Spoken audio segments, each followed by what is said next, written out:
Notion templates for students aesthetic. If you find this helpful, don't forget to like and subscribe.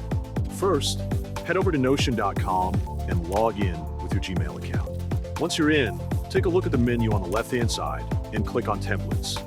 At the top, in the search bar, type in Student Life and hit Enter. You'll find a bunch of useful templates made especially for school, studying, and personal planning. Now, just scroll through and find one that matches your vibe or aesthetic. For this demo, I'm going with the Aesthetic Habit Tracker.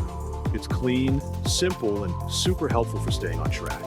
Once you find it, click the Add button to bring it into your Notion space. Next, head over to the Private section in your sidebar and click on the template you just added. From here, you can start customizing it. Just click on the text to update your habits, set new monthly goals, or even add events right into the calendar section. It's super easy to use. Just check off each habit as you complete it, and everything updates automatically.